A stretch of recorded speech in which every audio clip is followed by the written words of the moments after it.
So low carbohydrate diets for weight loss have been around for a long, long time, for a couple of hundred years. So Banting in the late 19th century was quite famous for putting people on low carbohydrate diets. So it's been around for a long time and comes back and forward as new diet books come out. Many of them are very low carbohydrate diets. They're just dressed up as with a different name. So carbohydrates certainly we find in bread. There are many other sorts of carbohydrates. So it's bread, cereals, rice, pasta, and of course there's plenty of carbohydrates in fruit and some starchy vegetables. So it's not just bread that contains carbohydrate. So at least 50 or 60% of the energy that we get in our diet, and sometimes more if you're a big carb eater, is from carbohydrates. So it's not surprising that if you cut away this whole class of food that you eat, that you will lose weight.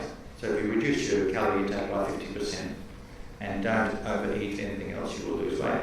Now of course, slashing your diet in half for most people is pretty hard. So people tend to eat a bit more protein and a bit more fat, the other two classes of food that you can eat. But it's impossible really for most people to overeat protein and overeat fat and compensate. So in general, when you go on a very low carb, restricted carb diet in an ad libitum sense, so that you're just totally free what you do apart from restricted carbs, you will lose weight.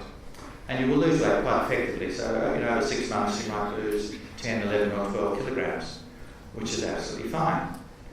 So if you want to get into a wedding dress, and that's what you're doing it for, that will work very well. The problem is what you then do when you start to sneak a bit of carbohydrate back in your diet. That's the real challenge, and many people when they sneak it back in find that it's actually quite hard to restrict. So if you love crusty bread or muesli, then in general you tend to put too much back in, and the weight that you lost in the first 6 months tends to rapidly go back on. So by the time you get to 12 months, for most of the trials that have been done, the weight loss that you've had is pretty much the same as if you'd had a much more modest approach and just reduced your total caloric intake by 20 or 30%. So it's certainly great in the short term, but it's actually very, very hard to maintain in the long term with severe restriction of carbohydrate, because most people miss carbohydrates quite a lot.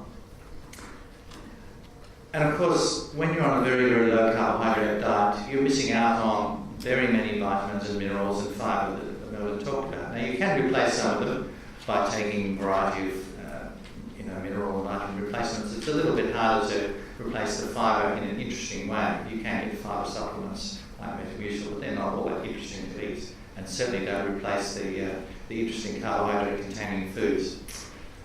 But you probably don't need as much as you're normally eating. So if you have really high-quality carbohydrate, which means whole grain breads and cereals, fibre-enriched, you can get by with 100 grams of carbohydrates. So maybe only a third or a quarter of what you're often eating.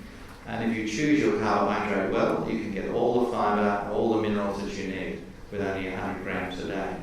So you can have a carbohydrate-restricted diet, lose weight and still have a very high quality diet. You've got to choose your carbohydrates well, so that means avoiding white bread and avoiding plain old pasta and white rice, unfortunately, because there's not much in white rice other than starch. So what that constitutes is 7 slices of bread, 100 gram carbohydrate roughly, depending on the bread of course. So when you restrict your carbohydrate and then overeat protein or fat, what you do to your body health-wise depends on what you replace the carbohydrate with. And you're not obviously going to replace all of it, but you're replacing part of it with protein and part of it with fat. So the traditional Atkins diet that you would have read about, and maybe you bought the books, basically says eat what you like, particularly eat animal products. So you have bacon and eggs, fatty meats, which is probably not the best idea in terms of your blood cholesterol, which will tend to go up even when you've lost weight, but also tends to make your blood vessels behave not so well. They won't relax as they should with all that saturated fat floating around. So the Atkins diet, and certainly we and many others have found this when we've tested it, is not very good for artery health.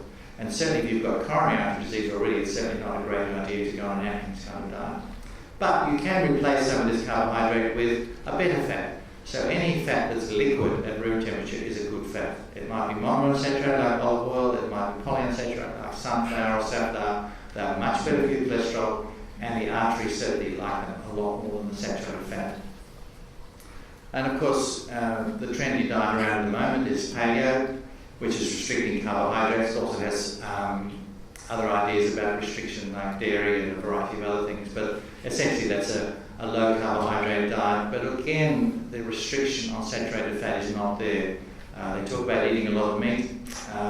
In its original form, I guess it was truly paleo where you're actually having game that's lean. It's fine, but of course it's pretty hard to find lean game most of the time. So if you're on a paleo diet, you probably are having a bit more saturated fat than you should. So do they work? Do they last? So we know that carbohydrate restrictions, you can get good weight loss at 6 months, but by 12 months, they're no different from any other kind of diet. And with the Atkins diet, LDL cholesterol can go up by as much as 10%. So that will increase your risk of heart disease by 20%, so quite significant. And certainly when you look at what people eat and what people die from in big populations, if they go on a low carbohydrate, high animal fat diet, they certainly have a higher death rate than the other group that are on a low carbohydrate, high vegetable diet. So if you're going to go on a low carbohydrate diet, you need to eat a lot of vegetables and have liquid, unsaturated fat. So a Mediterranean kind of diet, and that's certainly a very high monounsaturated fat, moderate carbohydrate diet.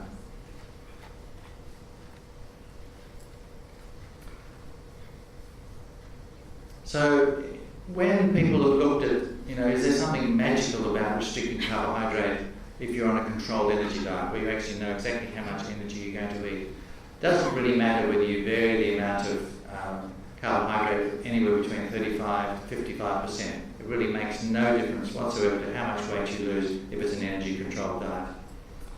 So really the type of diet that you tend to choose depends very much on your likes and how best you can stick to the restrictions. So the answer is you have to restrict your calories if you want to lose weight, and whether you restrict them in a high carbohydrate or a low carbohydrate form really depends on what you can best stick to. So compliance is the most important thing, what you can stick to long term.